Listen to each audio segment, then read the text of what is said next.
South Africa की धरती पर दुनिया की दो सबसे बड़ी टीम इंडिया और साउथ अफ्रीका के बीच रोमांचक 4 मैचों की टी20 सीरीज का आज जबरदस्त शुभारंभ हुआ, जहां डरबन के किंग्समीड क्रिकेट स्टेडियम में जब इस कांटे के पहले टी20 मुकाबले के लिए सिक्का उछाला गया, तब टॉस के बॉस बने साउथ अफ्रीका के कप्तान एडन मार्करम और उन्होंने टॉस जीतकर पहले मेहमान टीम इंडिया को पहले बल्लेबाजी करने का न्योता दिया। जहां अब भारत के युवा सितारों के पास मौका था साउथ अफ्रीका की धरती पर अपने नाम का परचम लहराने का। दोनों टीमों के दिलों में जोश भर देने वाले राष्ट्रीय गान के बाद टीम इंडिया को विस्फोटक शुरुआत दिलाने के लिए इस मैदान पर खतरनाक अभिषेक शर्मा के साथ संजू सैमसन की तूफानी जोड़ी मैदान में उतरी थी, जिनके कंधों पर 140 करोड़ हिंदुस्तानियों की जिम्मेदारियों का बोझ था। साउथ अफ्रीका के लिए पहले ओवर में ही तूफान मचाने के लिए मार्को यानसन आए थे, जिनकी पहले ही गेंद पर संजू सैमसन ने सिंगल लेकर अपना और अपनी टीम का खाता खोल दिया था, पर मार्को जेनसन गेंदें नहीं आग के गोले बरसा रहे थे। चौथी गेंद पर मुश्किल से अभिषेक ने एक और सिंगल चुराया। पहले ओवर में टीम इंडिया इस टी20 मैच में केवल 2 रन बना पाई थी। टीम इंडिया की शुरुआत तो बेहद धीमी हुई थी और अभी से भारतीय फैंस की उम्मीद पर पानी फिरता हुआ नजर आ रहा था, लेकिन दोस्तों दूसरा ओवर लेकर आए कप्तान एडन मार्करम की चालाकी उन पर ही भारी पड़ी। उन्हें लगा था कि स्पिन की फिरकी में वह इन दोनों को फंसा सकते हैं, लेकिन यह उनकी बहुत बड़ी भूल थी। जहां पहले ही गेंद पर मार्करम का स्वागत अभिषेक ने कवर को चीरते हुए एक खतरनाक चौके से कर अपने तेवर साउथ अफ्रीका को दिखा दिए थे। हालांकि दूसरी गेंद पर अभिषेक शर्मा केवल सिंगल ले पाते हैं, लेकिन दोस्तों अब इन दोनों बल्लेबाजों ने आक्रमण करना शुरू कर दिया था। स्ट्राइक पर आते ही सैमसन ने चौथी गेंद पर गोली की तरह एक और चौका बटोरकर टीम इंडिया को रॉकेट की रफ्तार से आगे बढ़ाना शुरू कर दिया। अचानक से पूरा स्टेडियम खुशी से झूम उठा था। 2 ओवर में भारतीय टीम का स्कोर 12 रन तक पहुंच चुका था। अभी भी मैच बराबरी पर था, लेकिन दोस्तों तीसरा ओवर लेकर आए केशव महाराज की तो संजू सैमसन ने धज्जियां ही उड़ाकर रख दी। पहली ही गेंद पर संजू ने एक खूबसूरत चौका बटोरा, तो अगली ही गेंद पर 2 कदम आगे निकलकर उन्होंने बाउंड्री पार एक तूफानी छक्का बटोरकर अफ्रीका के खेमे में हाहाकार मचा दिया था। संजू सैमसन के सिर पर तो केवल खून सवार था। टीम इंडिया का स्कोर 3 ओवर में ही 24 रनों तक पहुंच चुका था और अब तक भारत का कोई भी विकेट नहीं गिरा था। इन दोनों ने टीम इंडिया को एक जबरदस्त शुरुआत दिला दी थी। एक बड़े स्कोर की नींव बिछा दी गई थी। अफ्रीकी खेमे में हड़कंप मचा हुआ था, क्योंकि उन्हें जल्द से जल्द विकेट चाहिए थे और उनके गेंदबाज यह करिश्मा कर पाने में नाकामयाब हो रहे थे। मार्करम का हर एक प्लान अब तक फ्लॉप साबित हुआ था, लेकिन दोस्तों तभी साउथ अफ्रीका का पलटवार होता है।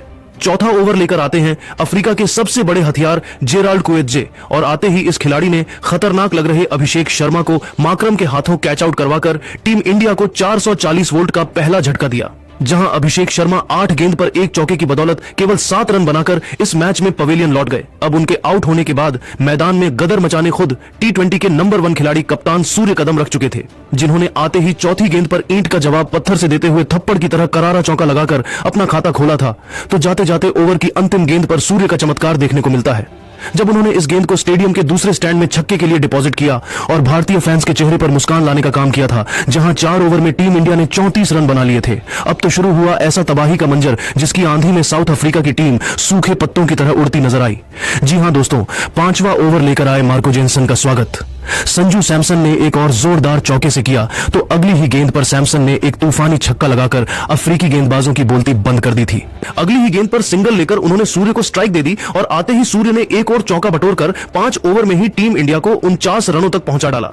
अफ्रीका की तो हालत अभी से खराब नजर आ रही थी, तो पावर प्ले का बखूबी फायदा उठाते हुए 6वें ओवर की तीसरी गेंद पर भी सैमसन ने एक तूफानी छक्का उड़ाकर 6 ओवर में टीम इंडिया को 56 रनों तक पहुंचा दिया था। ये दोनों बल्लेबाज तो मैदान को गेंदबाजों का शमशान बनाने पर तुले हुए थे। 7वां ओवर लेकर आए पीटर की लगातार 2 गेंद पर 2 तूफानी छक्के उड़ाकर संजू सैमसन ने केवल 27 गेंद में अपना तूफानी अर्धशतक ठोककर पूरी दुनिया में अपने नाम का डंका बजा दिया था। 8 ओवर में ही टीम इंडिया का स्कोर 75 रन था। भारतीय फैंस जश्न मना रहे थे, क्योंकि टीम इंडिया एक बड़े स्कोर की तरफ बढ़ रही थी। उनकी चौके छक्कों की आंधी में अफ्रीका का हर एक गेंदबाज बेबस नजर आ रहा था। इन दोनों के बीच एक मजबूत पार्टनरशिप हुई थी, लेकिन उनकी 66 रनों की पार्टनरशिप का अंत किया पैट्रिक क्रूगर ने, जिन्होंने सूर्य को सिमलाने के हाथों कैच करवाकर टीम इंडिया को दूसरा झटका दिया, जो 17 गेंद पर 2 चौकों और 1 छक्के की बदौलत 21 रन बनाकर पेवेलियन लौट गए। 9 ओवर में 90 रन बने थे और भारत के 2 विकेट गिर चुके थे। मैदान पर संजू का साथ निभाने तिलक वर्मा आए थे, जिन्होंने आते ही शिमलाने की गेंद को ही 90 मील दूर फेंक तूफानी छक्के से अपना खाता खोला और अफ्रीका की विकेट की खुशियों को मातम में बदल दिया। तो 11वें ओवर में महाराज की दूसरी गेंद पर संजू ने एक और तूफानी छक्का तो अंतिम गेंद पर चौका उड़ाकर अफ्रीका को तहस नहस कर दिया था। इसी के साथ 11 ओवर में ही टीम इंडिया 111 रन बना चुकी थी। उसके बाद भी यह दोनों रुके नहीं। 14वें ओवर में पैट्रिक क्रूगर को निशाना बनाते हुए पहले तिलक ने चौका और छक्का लगाया तो 5वीं गेंद पर सैमसन एक और छक्का लगाकर 99 के निजी स्कोर पर पहुंच गए। इसी के साथ 14 ओवर में टीम इंडिया 162 रनों तक पहुंच चुकी थी। तो अगला ओवर लेकर आए महाराज की पहली ही गेंद पर सिंगल लेकर संजू ने केवल 47 गेंद पर 7 चौकों और 9 तूफानी छक्कों से सजी शतकीय ऐतिहासिक पारी खेल डाली थी। हालांकि इसी ओवर में महाराज ने तिलक वर्मा के रूप में टीम इंडिया को तीसरा झटका दिया, जो 18 गेंद पर 3 चौकों और 2 तूफानी छक्कों की बदौलत 37 बनाकर पेविलियन लौटे। तो उनके पीछे पीछे अगले ओवर में ही पीतर ने सैमसन को भी आउट कर भारत के 4 बल्लेबाज ढेर कर दिए। लेकिन जाने से पहले संजू ने अपना काम कर दिया था। उन्होंने 107 रनों की ऐतिहासिक पारी खेल दी थी। अब मैदान पर हार्दिक और रिंकू के रूप में 2 नए बल्लेबाज आ गए थे।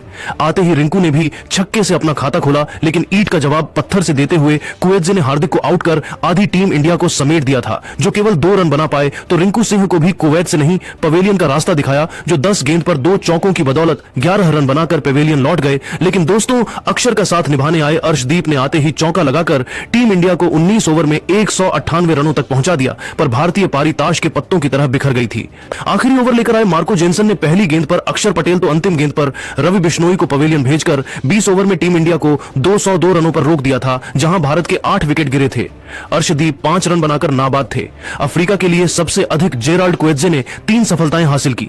अब साउथ अफ्रीका के सामने एक नामुमकिन सा लक्ष्य था, जिसे मुमकिन करने अफ्रीका को एक बेहतरीन शुरुआत दिलाने ओपनिंग क्रम में कप्तान एडन मार्करम के साथ रियान रिकल्टन की जोड़ी मैदान में उतरी थी। आते ही मार्करम पहली 2 गेंद पर ही अर्शदीप को लगातार 2 बार बाउंड्री के पार चौके के लिए डिपॉजिट किया और बता दिया कि वह इतनी आसानी से हार नहीं मानेंगे। लेकिन दोस्तों, उनकी उम्मीदों पर पानी फेरते हुए चौथी गेंद पर अर्शदीप ने मार्करम को सैमसन के हाथों कैच आउट करवाकर अफ्रीका को पहला झटका दिया, जहां उनके कप्तान केवल 8 रन बनाकर पेविलियन लौट गए। अब मैदान में आए थे ट्रिस्टन स्टब्स। दूसरी तरफ दूसरे ओवर में आवेश के खिलाफ भी रिकल्टन ने 2 गेंद पर 2 चौके जड़ दिए। अभी भी अफ्रीका तेजी से आगे बढ़ रही थी।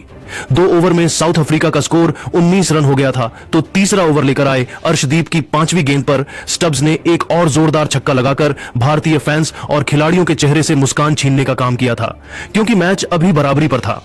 कहना मुश्किल था कि कौन सी टीम बाजी मारने वाली है, लेकिन दोस्तों, तभी आवेश खान का जलवा हमें देखने को मिलता है। जी हां, चौथा ओवर लेकर आए आवेश ने अपनी तीसरी गेंद पर ट्रिस्टन स्टब्स को सीधे कप्तान सूर्य के हाथों कैच आउट करवाकर अफ्रीका को दूसरा करारा झटका दिया, जहां ट्रिस्टन स्टब्स 11 गेंद पर केवल 11 रन बनाकर पवेलियन चल दिए। लेकिन दोस्तों, एक तरफ से रिकल्टन तो सुनामी ला रहे थे। आवेश खान की धज्जियां उड़ाते हुए 5वीं और 6ठी गेंद पर इस बल्लेबाज ने एक चौका और एक तूफानी छक्का लगाकर 4 ओवर में ही अफ्रीका को 41 रनों तक पहुंचा दिया था। मैच कांटे का चल रहा था। 5वां ओवर लेकर आए हार्दिक ने रनों में लगाम लगाई और अफ्रीका 44 रन बना चुकी थी। लेकिन दोस्तों, तभी 6वें ओवर में सूर्य ने वरुण चक्रवर्ती को आक्रमण पर लगाया और यहां जो हुआ उसे कोई नहीं भूल पाएगा। जी हां दोस्तों, चक्रवर्ती ने आते ही सबसे खूंखार रिकल्टन को तिलक वर्मा के हाथों कैच करवाकर टीम इंडिया को सबसे बड़ी तीसरी सफलता दिलाई थी, जहां रिकल्टन 11 गेंद पर 21 रन बनाकर पवेलियन चल दिए। साउथ अफ्रीका ताश के पत्तों की तरह बिखर रही थी। ऐसे में अपनी टीम को संभालने की जिम्मेदारी अब 2 सबसे बड़े खिलाड़ी डेविड मिलर और हेनरी क्लासन के कंधों पर आ चुकी थी। चौथी गेंद पर मिलर ने आते ही चौके से अपना खाता खोल भी लिया था। 6 ओवर में टीम इंडिया ने 49 रन बनाए थे। अभी भी उन्हें जीत के लिए 84 बॉल में 154 रन चाहिए थे। हालांकि दोस्तों, डेविड मिलर और हेनरी क्लासन ने लाजवाब बैटिंग करते हुए मैच का रुख ही पलट कर रख दिया। अपनी तूफानी बल्लेबाजी से 10 ओवर में अफ्रीका को 78 रनों तक पहुंचा दिया था। इन दोनों ने उनके बीच दमदार साझेदारी हो गई थी। ऐसा लगा था कि साउथ अफ्रीका मैच में वापस आ रही है। लेकिन दोस्तों, तभी 12वां ओवर लेकर आए वरुण चक्रवर्ती ने मैच का पूरा रुख ही पलट कर रख दिया।